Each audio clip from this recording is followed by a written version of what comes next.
Salve, amantes de la historia. Sed bienvenidos a esta nueva sección del canal de la comunidad ROM2 Hispania, donde os explicaré aquellos detalles de nuestro pasado que pasan de puntillas por los libros de texto.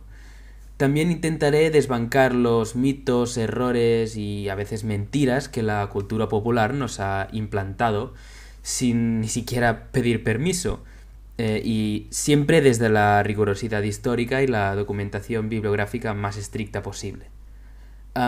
Por mi trayectoria académica, estudio arqueología e historia al mismo tiempo, tengo a mi disposición los mejores autores sobre cada disciplina y periodo histórico, y por este motivo, y siempre teniendo en cuenta mi todavía bastante limitado conocimiento histórico, os recomendaré en la descripción del vídeo los libros o artículos que he consultado para que podáis ojear o incluso comprar si os gustan, o aunque sea para ver de dónde he sacado la fuente o nada, para lo que más os interese. Pero bueno, no andemos con rodeos y anem per feina, que decimos aquí. Hoy hablaremos sobre el periodo monárquico de Roma, el momento más olvidado y mitificado a la vez, pero al mismo tiempo más importante para la ciudad eterna y al mismo tiempo para nuestra civilización. Os dejaré una lista de reyes romanos en la descripción, a modo de chuletilla, para que podáis echarle un ojo, aunque sea mientras escucháis el vídeo, y no os perdáis, no os quedéis sin contexto. Lo primero que tenemos que tener en cuenta es que en la zona de las Siete Colinas existen evidentes pruebas de poblamiento tan antiguas como del 1000 a.C. Y por tanto, eso de que Roma fue fundada en 753 a.C., pues no sería muy correcto históricamente si somos puristas en el tema. Además, muy pocas ciudades han sido fundadas de golpe y por una sola persona, sino que suelen formar parte de lentos procesos donde grupos de gente se asientan en zonas productivas y ricas en recursos, porque es lo que dicta la lógica, no tiene más. Además, como dice Mary Beard en su libro SPQR, que os dejaré en la descripción y que os recomiendo enormemente su lectura, el nombre de Rómulo es un artificio, ya que es muy probable que fuera la ciudad la que diera nombre al supuesto fundador y no al revés, siendo así un arquetipo, una especie de, entre comillas, un señor Roma, una personificación de una ciudad.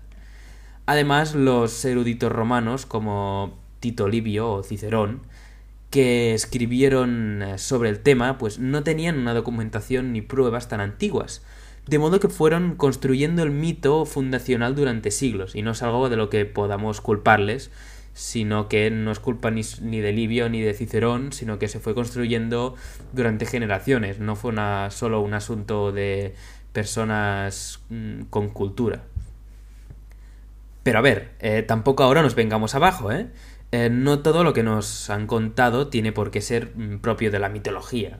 De hecho, como pasa en la Ilíada, por ejemplo, de la Ilíada de Homero, esta serie de relatos contienen muchísimos fósiles propios de la Roma arcaica, es decir, actitudes y formas de hacer que se implantan en la personalidad y las acciones de los reyes. De hecho, los relatos sobre el origen de la ciudad nos muestran un Rómulo a la cabeza de un grupo de jóvenes que parecen dominar un espacio geográfico. Básicamente los orígenes de políticos del Lacio serían esos, señores de la guerra que mantenían un precario dominio de su territorio a base de la violencia. Y de aquí los constantes conflictos que los reyes romanos, del relato tradicional, tienen contra sus vecinos, ya sean del norte, del sur, del este, y a veces hasta con gente venida del mar, es decir, se pegan con todo el mundo. Además, el relato tradicional coincide en algunos puntos en lo que se refiere al desarrollo de la ciudad, fundada, según la tradición, como ya he dicho antes y como seguramente sabréis, porque es lo que enseñan en el cole, en el 753 a.C. Por ejemplo, unas excavaciones arqueológicas se encontraron en la colina del Palatino, es la colina que posteriormente en el tiempo romano sería la más rica, la más noble, donde los senadores, las familias patricias pondrían sus mansiones, y después donde los emperadores empezarán a construir sus palacios, de modo que es el Palatino, digamos que es una de las zonas neurálgicas de la ciudad de Roma, la Roma antigua, vaya. Encontraron un muro con un bastión fechado hacia el 730 a.C. Esto, evidentemente, fue aprovechado por los defensores de los relatos tradicionales para demostrar que eran que aquellos restos eran las primeras murallas de Roma. Las de Rómulo, vaya. El Pomerium, que creó con un arado, y bueno, no os voy a explicar ahí todo el mito.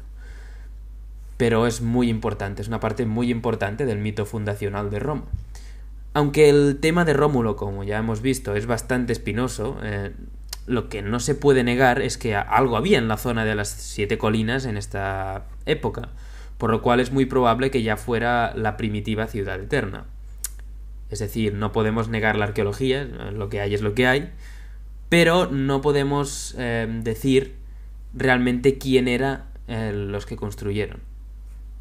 Por tanto, tenemos que dejarlo de momento un poco entre comillas, pero tampoco se puede negar del todo. Ahora bien, volviendo un poco al tema político y avanzando un poco en el tiempo, no se puede negar que en el siglo VI a.C., estamos hablando por entonces del año 700 en adelante, había alguna estructura estatal basada en la autoridad personal, es decir, una monarquía, como pasaba en el resto de la península itálica y en parte del mundo griego. Y en este caso predominan la dinastía de los Tarquinios. El problema surge cuando intentas casar la arqueología y el relato historiográfico, ya que, hablando en plata, clarísimamente, hay demasiados pocos reyes para tanto tiempo gobernado, como veréis en la descripción, que bueno, os he puesto la duración de cada reinado según la partición que se ha hecho tradicionalmente. La solución que buena parte de los académicos han dado a este contratiempo, llamémoslo así, ha sido el hecho de que seguramente hubo más reyes en Roma, muchos más, pero que la tendencia a abreviar hizo que en algunos casos se tomara el primero y al último de la dinastía y del siglo. De modo que tendríamos el que empieza a gobernar y el que termina. Y teniendo estos dos, y juntándose con el que empieza y con el que termina del siglo siguiente, tendríamos un relato bastante coherente, porque nos saltaríamos solo la parte del medio, y las transiciones de una dinastía a la otra las mantendríamos. Por tanto, ha sido una solución de consenso que se ha tomado tradicionalmente y que hasta el momento ha funcionado bastante bien.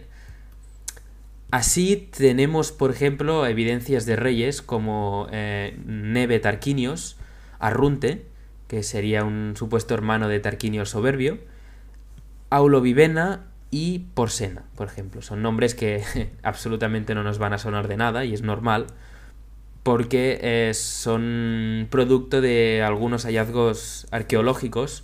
Por ejemplo, hay algunos nombres que solo salen citados en tumbas etruscas o arcaicas romanas, y que por tanto pues no sabemos del cierto si realmente esta persona gobernó o no. Pero lo que está claro es que realmente en un momento de caos político, como seguro que era la Roma arcaica, que los reyes durasen en el gobierno, en el poder, vaya, de entre 30 y 40 años, es muy poco probable. Seguramente sería más parecido a la situación de la Roma arcaica con la anarquía militar del siglo III después de Cristo, donde los emperadores duraban desde meses hasta días, que a los relativamente pacíficos reinados de los emperadores del siglo II después de Cristo. Estamos hablando desde Trajano hasta podríamos hablar hasta Marco Aurelio, porque Cómodo, ya que era su hijo el que le sucedió, ya es el que inició un poco las guerras civiles que vinieron después. Y ya que estamos un poco terminando, que lo haga también la monarquía romana. El periodo final de la monarquía romana, puesto por la tradición el 509 a.C., con el derrocamiento de Tarquinio el Soberbio, con todo ese asunto de la violación de Lucrecia, de los brutos, la gens Brutus, la gens Junia Brutus, este momento es otro lugar que no encaja demasiado con la realidad arqueológica ni histórica. Me explico. Sería un poco estúpido dudar de que el siglo VI en Roma fue un momento agitado, marcado un poco bastante por la influencia greco-oriental. Recuerdo que los griegos ya se habían establecido en el sur de Italia y en Sicilia siglos atrás. Y es muy poco probable que se produjera una revolución del calibre que se nos cuenta, un cambio radical y aparentemente inesperado de un régimen monárquico a una especie de oligarquía aristocrática, que es lo que era el Senado, no nos engañemos, de democracia nada. Ahí mandaban los más ricos, más poderosos, y es verdad que con el tiempo los plebeyos adquirieron más poder, pero aparte de que fue por la vía violenta en muchos casos. Tenemos que hablar por ejemplo, del motín del Aventino, por ejemplo, para hablar así de memoria. Pero de eso ya hablaremos en otro momento. A lo que voy. Es así porque las ciudades del centro de la península itálica no habían tenido el mismo recorrido político que las griegas etruscas. Me explico. Las ciudades del centro de la península itálica eran bastante más jóvenes que las ciudades, algunos núcleos de población por ejemplo, en la Grecia continental o en las islas, que ya llevaban siglos y siglos desde la dominación micénica, por ejemplo, ya con una influencia de un cambio político de una monarquía, que es lo que teníamos en tiempos micénicos. Estamos hablando micénicos de muchos siglos atrás, de 14, 12 antes de Cristo, siglo XII.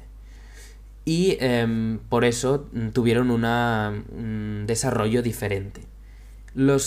Claro, de modo que pensar en un sistema similar al de las polis griegas, claro, sería un poco anacrónico. Los cambios políticos necesitan un tiempo para madurar hasta que tienen influencia real en la sociedad. Y por tanto, una revolución y pasar de un día a otro de una monarquía a un gobierno aristocrático es bastante poco probable. Pues nada, por hoy lo dejo aquí. Espero que este vídeo os haya entretenido e informado a partes iguales, que es mi objetivo. Intento, ya veis, no durar demasiado, porque entiendo que, aunque yo estoy totalmente en contra, que la historia realmente puede ser muy entretenida, pero bueno, yo intentaré en vídeos futuros hacer vídeos de esta duración. Y bueno, nada, ya me diréis en comentarios pues qué os parece, si tenéis alguna sugerencia. Bien, naturalmente estoy totalmente abierto a sugerencias, y si veo que son razonables y que, vaya, que si tenéis razón, no dudaré en hacer los cambios necesarios. Así que nada, nos vemos, o más realmente escuchamos en la próxima.